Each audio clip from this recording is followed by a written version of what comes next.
Royals. Welcome to She's World. My name is Sheila, but you can call me She. If you're new here, welcome to my channel. So I want to put my disclaimer, you know it's coming. I am not an immigration attorney. Every information I share here is really out of my own experience going through the process of becoming an American citizen, and I share this information for those that are also going through the same thing as well. Awesome. This is really going to be about the naturalization process and learning for it and what to expect and all of that good stuff. I do have another video out there where I go into details where right after I completed my naturalization interview, I did a whole series, I think it's 15 minutes video of how everything went, what the process looked like. But for this one, I kind of want to read from USCIS website as well, so you can know what the expectation is when you go into, when you have your date and you go to have your interview. So I just wanted to kind of go through from the horse's own mouth scenario, I would say. So here, this is what USCIS says when you pull up the 100 civic questions. USCIS says the 100 civic, history, and government questions and answers for the naturalization test are listed below. The civic test is an oral test, and the USCIS officer will ask the applicant up to 10 of the 100 civic questions. An applicant must answer 6 out of 10 questions correctly to pass the civic portion of the naturalization test. And so out of the 100 that you're going to learn, and I would encourage you to watch my videos, watch other videos where they literally go into the questions and give you answers to those questions. Learn it diligently, because you know this process is very expensive. You paid a lot, you spend a lot of years to get here. So make sure you put in that energy and that effort to get there. So it's 10 questions that you're going to be asked out of the 100 questions that you studied for. And then once you answer 6 questions correctly, typically the officer would stop. In my case, I answered the first 6 correctly, and so he stopped and didn't go further to ask me the 10 questions. I still remember the questions that I was asked. I have a video about it if you're interested in knowing the questions I was asked. Awesome. And USCIS says on the naturalization test, some answers may change because of elections or appointments. As you study for the test, make sure that you know the most current answers to these questions. Answer these questions with the name of the official who is serving at the time of your eligibility interview with USCIS. The USCIS officer will not accept an incorrect answer. And then it goes on to say, although USCIS is aware that there are many additional correct answers to the 100 civic questions, applicants are encouraged to respond to the civic questions using the answers provided below. So when you study the 100 civic questions, which you're going to see the video that I have uploaded, once you listen to those, these are answers, the answers that I provide are answers that are actually provided on the USCIS website. I think it is so important, like it says, there are several answers. Instead of you sitting and kind of arguing and fighting with your immigration officer, which I don't encourage you under any level to do that, you're just best, the answers are provided to you. So it's really easy for you to read the answers that USCIS has provided for you. Literally, this is like a cheat sheet. You're going for an exam, every answer is given to you. All you have to do really is to study it and provide the answers when you're asked. And so again, this is a little bit nerve-wracking, because you're thinking, which one of these 100 questions am I going to be asked? And you get there and you're nervous and you realize this is really not as bad if you have studied. Well, one of the tricks that I did for myself to help me through the process is I printed out all the questions, and as I listen before I go to sleep, I'll have it on repeat.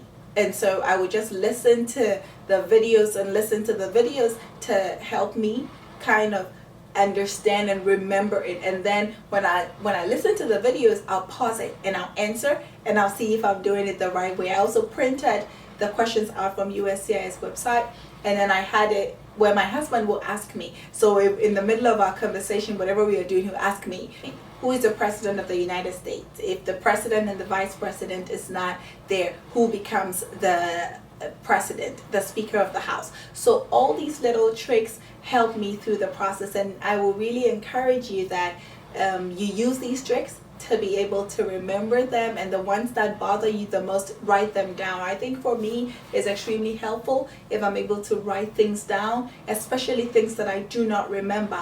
There is something with the motion of writing that sticks to my memory. So if that helps you, I will definitely encourage you to do that. I'm really excited for you that you're in this process, you're here, you're almost there.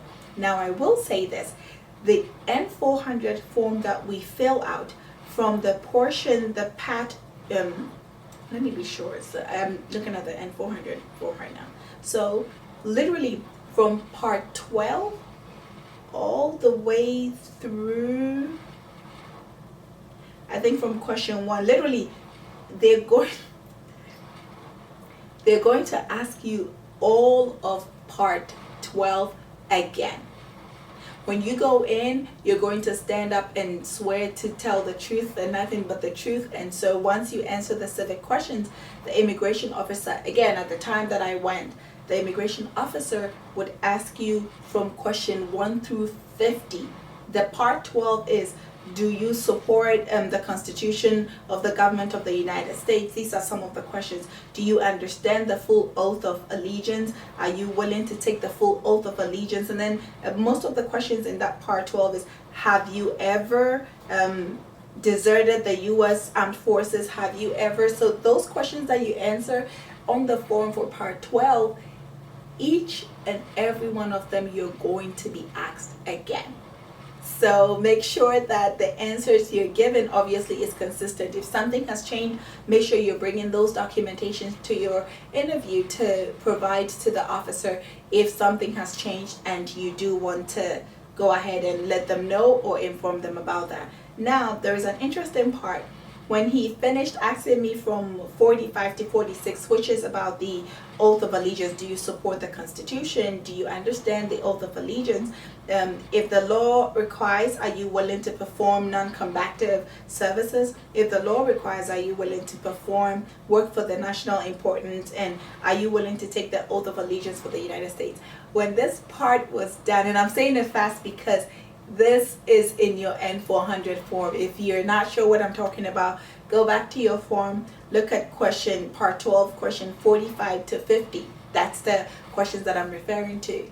And once you answer this, the immigration officer asks if there was anything about the oath of allegiance that I did not agree with, and if I don't agree with it, we can talk about it. Look, I'm not an immigration officer, but my 2 seconds, my two cents in this situation is, if you don't agree with the country you are choosing to be a part of, especially the oath of allegiance, then I think that maybe you can have the conversation. Maybe you can be that one person that opens the officer's eye to what lines in the oath of allegiance are not right and how it needs to be changed. You can go for it. But I decided to apply for this. Nobody asked me to. I decided to do it, and if I didn't agree with it, I wouldn't have done it. So if it's something that, and they're going to ask you about it, so if it's a debate that you've been waiting to have, you can take your shot when you apply for your citizenship and when you go to the immigration officer. But besides that, I think it's a wonderful process. I do wish you all the best. Make sure you're ready. Please learn. Please learn. If you have any questions, leave it in the comment section. I'll be more than happy to answer it for you. Once again, thank you so much for watching. My name is Sheila, but you can call me She. And you can follow me on Instagram, She's World 74. I'll put it in the link as well. Bye, Royals. I wish you all the best.